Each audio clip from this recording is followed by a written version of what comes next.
Good afternoon, everybody. Thank you for attending my talk, Thinking Differently About Passkeys. New threats require a new threat model. My name's Dean Sachs. I am a senior security engineer with Amazon. Specifically, I work in AWS Identity as an embedded security engineer, and my focus is on authentication and authorization, as well as protocols, and specifically engagement with standards bodies like the FIDO Alliance. And in the FIDO Alliance, I actually co-chair the Enterprise Deployment Working Group. You may have heard about it earlier this week. We are about to release a series of 5 papers on passkeys in the enterprise. Look for those a little bit later this month to come out from the Alliance. But today, I am maybe here to talk about passkeys, obviously. And I just want to lay some groundwork because some of you know me as pretty famously pessimistic. And I've had some things to say about passkeys over the year, about some of the challenges with passkeys. But I want to start with a very important message. Passkeys in all of their forms are still better than passwords. They are less risky than passwords. This does not make them risk-free. And this is the difference that we have to consider when we think about our deployments. So one of the key things to about here is that they vary in their security properties. So this is nothing different from the traditional FIDO model of hardware security keys, whether they're from Thales or Yubico or some other vendor, Phishing. All security keys vary in their security properties as well. That's why you can have security keys that are FIPS 140 certified and ones that aren't. FIDO security keys that are FIPS, that are FIDO L2 meet the FIDO L2 security bar, and ones that meet the L1 security bar. Because not every environment needs the same level of security in their hardware keys. The same is true for passkeys. And it is this edge that we need to look at when we're thinking about our deployments. Because in some cases, we need that really high security passkey. In other cases, we don't. And in fact, in most cases, we probably don't need the highest security model available, except in cases of like government, finance, healthcare, etc. So let's take a step back. You've probably heard a ton of this already this week. There have been some great sessions on passkeys. But a passkey is simply a FIDO discoverable credential. It says nothing about where it lives. And we can differentiate these keys further into, eventually I'll figure out how this button works, synced passkeys, which are what was announced by the Alliance last year with its partners, and we're now seeing broad rollouts from Apple and Google and others, including 1Password and Dashlane, and device-bound passkeys. And this is the more traditional FIDO model where you have a key that is inextricably bound into some hardware device, like that hardware security key. And we need to understand the differences between these to understand the different security model, and that is what impacts our threat model.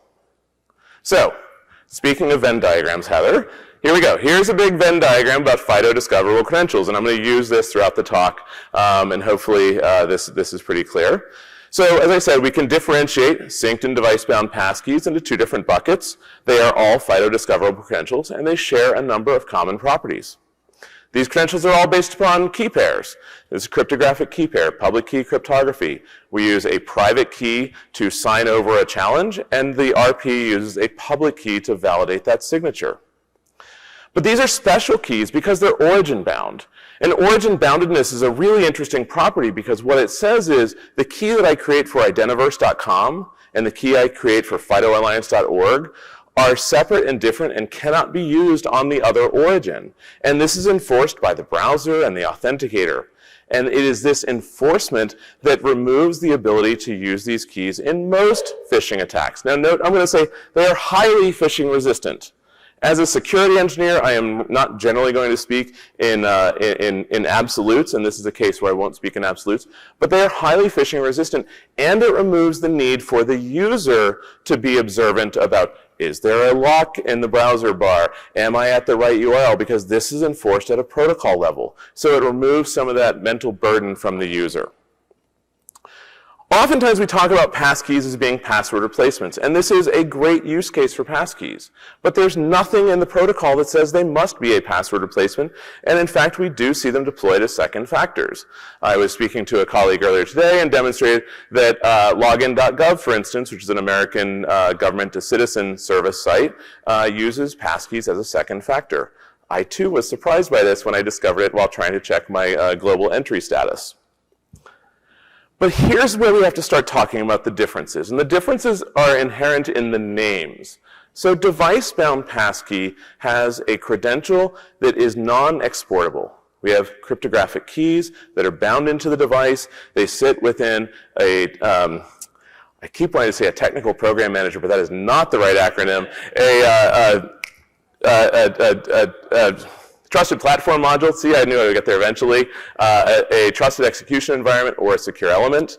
They are not exported to the host. They are not you cannot back them up in any way. And this brings a very high security model to these keys. These are the UB keys and the Phishing keys and the Talis keys and other hardware keys that we've seen. Synced passkeys, by definition, export that key material. They export it to some service, the passkey provider, their sync fabric. And from that sync fabric, it is then downloadable to other devices that are attached to the same sync fabric. So my iPhone uploads the keys to Apple's cloud, and they get downloaded to my iPad and my Mac and my other devices. So what does NIST have to say about this? So in the most recent draft of NIST 863B, Rev 4, again, this is draft, and this guidance is draft and may change. NIST actually classifies two different kinds of cryptographic authentication mechanisms. First, it's a multi-factor cryptographic software authenticator. Say that 10 times fast. These are mapped really nicely to synced passkeys because in this model, the keys are expected to be exported, or they are not, I think the way NIST defines it is they are not bound to the device. Similarly, there's a multi-factor cryptographic device. Now, in this model, they must be bound to the device. By definition, they may not be exported, they may not be offloaded to the host processor, and again, it's that TPM, T, or secure element that is holding this credential. Now note the difference in the authenticator assurance level we can achieve with these two different kinds of devices. With a software authenticator, a synced passkey, we can reach up to AAL2. Again, draft, this is subject to change. With a hardware device, a hardware-bound key, we can reach up to AAL3. But it is not simply this property of the key that gets us above AAL1. We also have to look at things like FIPS conformance, and there are other parts of the NIST standard or the guidelines that help us determine whether we reach AAL2 or 3. But this is recognizing that there is a difference in the security model between these two kinds of credentials. So moving back to our Venn diagram, let's talk about recovery. One of the biggest challenges with hardware security keys is they're unrecoverable if lost. I shouldn't say just a hardware security, any device-bound credential. If I break it, if I lose it, if I wipe it, the credential is gone and I have no backup. A few years ago with the FIDO Alliance Enterprise Deployment Working Group, we wrote a paper on this, and our guidance was very simple. Don't have just one, have 2, or 3, or N, or 12, or whatever you need.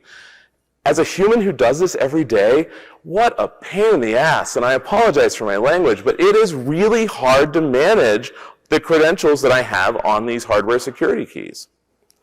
And it means that we also need to support some sort of account recovery via the relying party. Because if we lose these keys, if we break these keys, if I throw them into the ocean, then I need to go back to my relying party and try and recover that account. Now, I wrote about this in the IDPro body of knowledge, and I also spoke about it last year, Identiverse. You can find that up on YouTube. I encourage you to look at that and learn a little bit about account recovery. But synced passkeys change this model because now the key is more durable. Once it is synced, I can then bootstrap. If I throw my iPhone into the ocean, I can go get another iPhone or another device in the Apple ecosystem. I can bootstrap it into that ecosystem, download all those credentials to that device, and then I can use them. But this is not account recovery. This is credential recovery. And the RP really has no idea that I did this other than the fact that maybe I don't have cookies that they dropped on the device that I have now lost or thrown into the ocean. But this does not obviate the need for RPs to provide account recovery because I can still delete that passkey from my provider or get locked out of my provider, or you can name any number of ways in which we could do this, but eventually the user is going to have to recover at some level, and so account recovery may be lessened by the use of synced passkeys, but it will not be fully eliminated. Now let's get back to the idea of a password replacement. So as a password replacement, we have to think about cardinality of credentials. So when I think about credentials, one user account, one password is the model that we've always worked off of, at least in every system that I'm aware of. And I'm sure one of the smart people in this room here will tell me where I'm wrong later, after I'm off stage. So we have to really think critically about increasing the cardinality of our credentials when we displace passwords with passkeys. Because in order to use these passkeys, of course, we're going to have some device-bound credentials, and we need a backup. So I need at least a cardinality of 2. Additionally, the ecosystems themselves are disconnected. The Apple ecosystem holds a set of passkeys, the Microsoft ecosystem, the Google ecosystem, they all hold passkeys, and there's no crossover between them. So if I work across different platforms, then it's almost by design that I'm going to need to have a passkey in each of those ecosystems. This is mediated a bit by the use of Dashlane or 1Password or one of the traditional password managers, because they do operate cross-platform. Now, the ecosystem's changing, right? Things are moving fast. I do expect we will see changes here. I do expect we'll see some sort of secure export-import mechanism that will allow us to migrate between these in the future, but we're not quite there yet. And speaking of migration, this is the other reason why credential cardinality needs to be increased, because we're fickle humans and we change our mind about which systems we want to use on a daily basis. Now, the cardinality question now brings into play something else, which is credential sharing. So let's be clear. Passkeys do not prevent credential sharing. They change the mechanism. So with a password, I can call up my buddy in London and say, hey, Joe, the password is password 123. And Joe can dutifully type that into whatever system, and he's logged in. It's great. With passkeys, I can't do that. I could read off a string of bits, but it would be fundamentally difficult and probably not something anyone wants to do. So how does the model change? Well, I see 2 ways today that the model changes. The first is with the Apple AirDrop system. So in the Apple ecosystem, there's a Bluetooth protocol called AirDrop where I can push a credential to somebody else also in that ecosystem via Bluetooth. It requires us to be in each other's address book, we have to be in close proximity to one another, etc. But this shares a copy of the credential. So if I share that credential with Hutch, and he shares it with Anthony, who shares it with Vittorio, who shares it with Eve, who shares it with Mike, you all have the same credential, but you have them in different iCloud accounts. And this is one way in which credential sharing works. The second is this cross-device authentication flow. And in this case, we're not really talking about sharing a credential. We're talking about really creating a new credential on behalf of this user. So if Hutch and I are sitting together and talking on something, and I use my iPhone on his Windows device to be able to log his Windows device into an RP, the best behavior for that RP is to say, well, hey, let's create a new credential for you and store it in the Windows ecosystem or whatever ecosystem he happens to be using. That new credential is this credential cardinality problem of now I have a credential on my iPhone and Hutch has one in the ecosystem that he's using. So this drives some new rules around managing credentials because users are used to the idea that, oh, my Facebook account or my so-and-so account got owned, I need to change my password. But that doesn't work really well anymore. So the way we have to think about this now is that as we create credentials, now every credential creation event is something we should be notifying our users about. Because they could be created, I can create a new credential in another ecosystem. I might create a credential via account recovery. Or Hutch may take that credential that I created, share it with somebody else, and then they create a new credential in that same RP. And so we have to provide notification mechanisms to our users. We also have to work really hard to make these credentials identifiable to the user. Now, Kevin Goldman from Trusona and the FIDO UX Working Group have done some tremendous work on the user experience with credentials, and they've talked some about this. But we have to think about what data we provide to our users to help them make good decisions about managing credentials. Not just naming them, Dean's first passkey, but also what is the creation metadata? The date, the browser, the IP, the geo IP from when it was created. What is the origin of the credential? I'm not talking about provenance, that this is created in Apple's ecosystem or 1Password's ecosystem. Rather, this is a credential that was bootstrapped from my password. This is my first passkey. I used this passkey to do cross-device authentication, and now I've created another credential. Tell the user how that credential came to be. If it came to be via account recovery and the user didn't trigger account recovery, we have a problem. And also nudge your users to manage or review their credentials. This is baselining. It's basic, and we've done this in the enterprise for a long time, but we can't annoy them. If the user only has one credential, we don't have to baseline. But if they have 10 credentials and they only use one on a regular basis, might be time to think about baselining.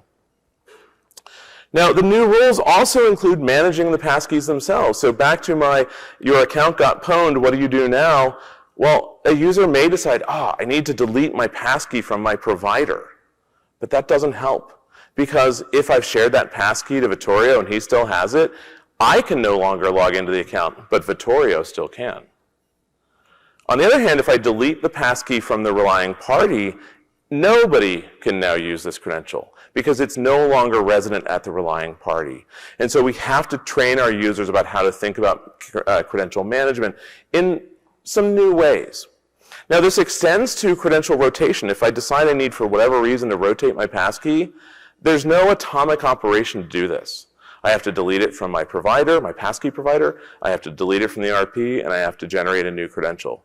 And being a non-atomic operation, some percentage of these users will get locked out, and by the way, they're going to have to go back to account recovery. So the last thing I want to talk about in this ecosystem is the concept of attestable credentials, or attestability.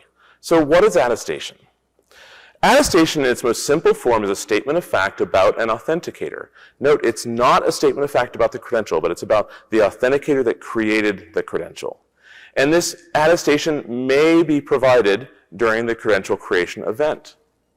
They contain, if an attestation is provided, what is known as an AA GUID, or an Authenticator Attestation GUID. Again, say that one 10 times fast. And this AA GUID provides a handy hook to look up data about the authenticator via the FIDO metadata service. So what this looks like in practice is this. Now, this is webauthn.me, and I'm using this because I don't have an artistic bone in my body. And so I need someone else to make this all look pretty for me. So I used webauthn.me, and here you can see this is registering a credential, and highlighted in red I have an AA GUID that starts with 2FC0579F.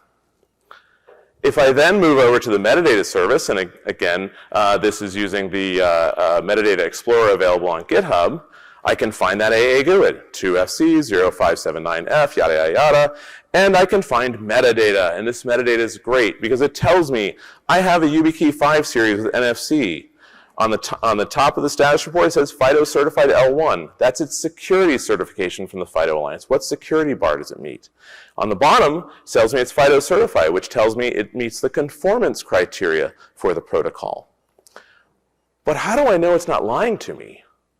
Well, in MDS, you can also find root certificates. And if you pull the public key out of the certificate and validate the signature over the attested object, and it validates, you have a nice trust anchor. You have an anchor that helps you establish the trustability of what you are being told. But here's the problem. Relying parties may request attestations during registration. And authenticators may provide them, but they're not required to. And users can ultimately block them, and there may be reasons for users to block these attestations. So you cannot be guaranteed to get an attestation. So I told you that if I have an attestation and I can validate the attestation, we have a trust anchor and we have provable security properties. Now, if I don't have the attestation, I'm not telling you that that credential is insecure. Rather, it lacks provable security properties. And this is a significant difference. But it's not a difference for most of your use cases, particularly in the consumer space. In high security spaces, government, finance, healthcare, this may make a difference to you. And by the way, I'm only talking about ways to get this level of assurance from the WebAuthn and FIDO2 protocols. You can use other mechanisms, supervised enrollment, MDM, et cetera, to build a trust framework around these credentials, even when they're not attested. I'm just speaking about what exists in the FIDO protocols today. So, what credentials can be attested today? Today in the ecosystem, and change is inevitable in this ecosystem, attestable credentials are limited to device-bound passkeys, and primarily what we're speaking about here is hardware security keys. And this is okay, because most of our users don't need that. Most of our users need a better credential than a password, and in order to get that, any passkey meets that bar. But the thing is, all of the passkey providers are now part of your threat model if you are not requiring and validating the attestations. And again, this is okay, but we have to be aware of how this impacts our threat model. Because every provider is different in how they sync their passkeys, how they store their passkeys, how you bootstrap a new device, how you do account recovery. These are not specified mechanisms today. And so there is variability in the space, and that variability can lead to risk. What I am encouraging you to think about here today as builders and breakers is, how does this impact the risk of my deployment? Because in general, we're still better than a password. So let's talk about a little prognostication. Let's talk about the future. What do I expect to see in the next, let's say, year to 5 years as we start moving away from passwords and toward passkeys? A couple of things I think are going to happen, and let's make some assumptions here first, that once we launch passkeys on these services, we will get rid of the password authentication in these services. What I think you're going to see is credential stuffing will be virtually eliminated. Phishing will be virtually eliminated. Credential reuse will be virtually eliminated. Account takeover through the front door, through your authentication ceremony, will be virtually eliminated. And these are huge, huge benefits. But attackers aren't going to just say, well, damn, I can't go through the front door anymore. I can't do credential stuffing. Instead, they're going to change their techniques. They're going to change their practices. And so what I expect we'll see is more attacks against account recovery, both at the RP and at the passkey provider. Attacks against passkey providers themselves, both at the hardware level, at the software level, social engineering attacks against providers and their employees. I think we will see attacks against those services. And in fact, we have seen them this year. There have been some very famous attacks against password managers in the past year. And so we should think about this and think about how we think about managing risk in this new environment. I also think we will start to see new sorts of social engineering attacks against our users. That cross-device authentication flow, for instance. Can users be tricked into performing the cross-device authentication flow, even when, because they don't necessarily understand the details, and they shouldn't, but can they be tricked into using that? Can they be tricked into insecurely exporting a credential somehow, or airdropping a credential to somebody? Time will tell. I haven't seen this yet. I have no inside information here, but time will tell as we observe the rollout and broad use of passkeys, how the attacks are going to change, and how, in fact, we as an industry will have to respond to these same attacks. But I want to leave you with one last thought. Don't stop deploying passkeys. It is imperative that all of us as part of this industry move forward toward better credentials, stronger credentials that reduce the attack surface against you, the RP, and against the user. We can eliminate phishing, or mostly eliminate. There I go. I did it. I shouldn't do that. We can mostly eliminate phishing. We can mostly eliminate credential stuffing. But it takes all of us to join this ecosystem and continue to push it forward. I will also say that we are in very, very early days with the Passkey ecosystem. And it is because we're in early days that if anything, if you are going to do anything in this space, it is imperative that you observe what is happening in this space and watch over time. Because change is occurring, and it's occurring very, very, very rapidly. As someone who sits in this space every day, my head is often spinning by the pace of change. So it is up to all of us together to watch this change and decide when is the right time for us to join this ecosystem and how we will join this ecosystem in a way that meets the expectations of our customers, our users, and our industry. And with that, thank you very much. I'll take any questions. For those who have questions, please raise your hand. We'll bring a mic to you. Lorraine's going to take that side of the room. I've got this one, and here's our first question. So you talked about the new creds that gets created, right? So is there a way for us to define an expiration time for those? Define a what time? An expiration time for the new creds that we share. An expiration time for the new threats. I don't know. New creds, credentials, like the new passkeys. Oh, to share them. Sorry. I misunderstood. So can we, when would we expect sharing? I don't know. There is some work happening where there's discussion about how we can securely move credentials around between passkey providers.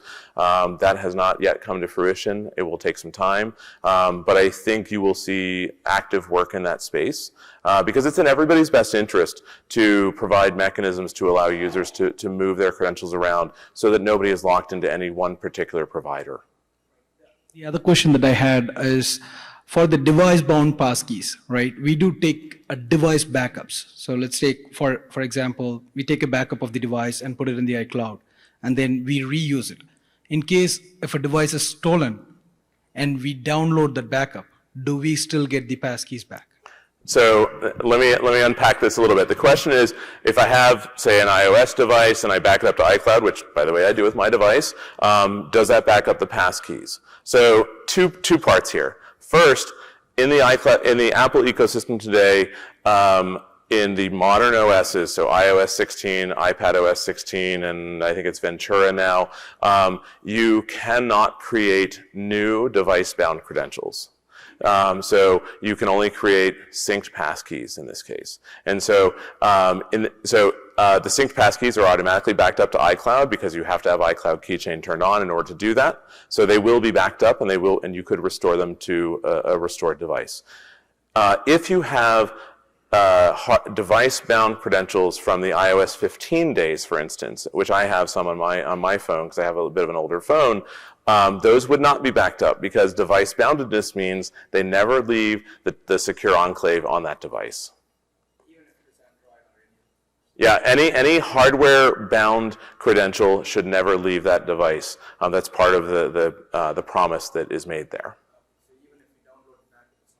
Yeah, even if we download a backup, it will not be there because it can never be exported, right? It is a non-exportable credential. Yeah, great question. Any other questions? Sir?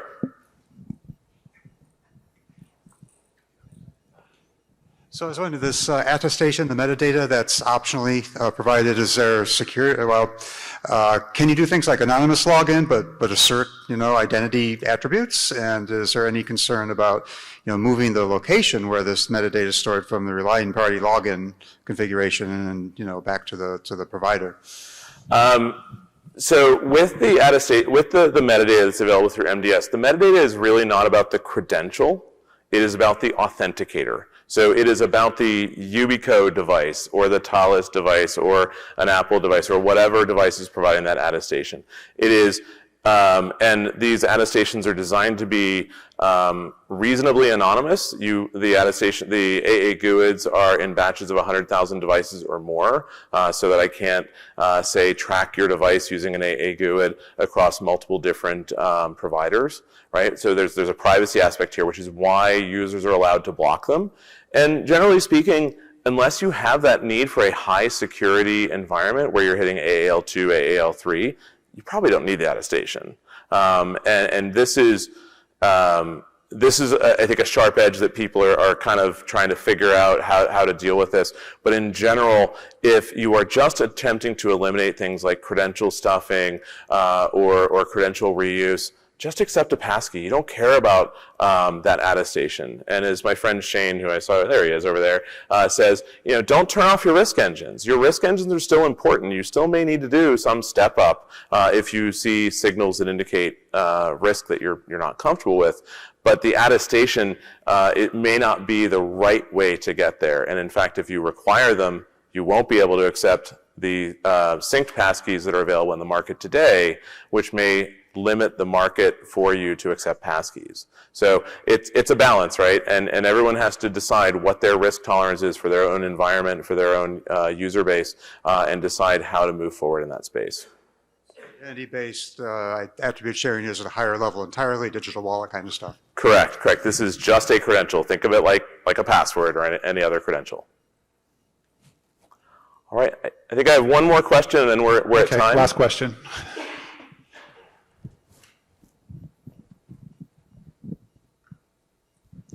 You just mentioned that iOS 16 does not support device-bound credentials. Is that only for passkeys or also for FIDO credentials like private keys? So all passkeys are FIDO credentials. Not all FIDO credentials are passkeys.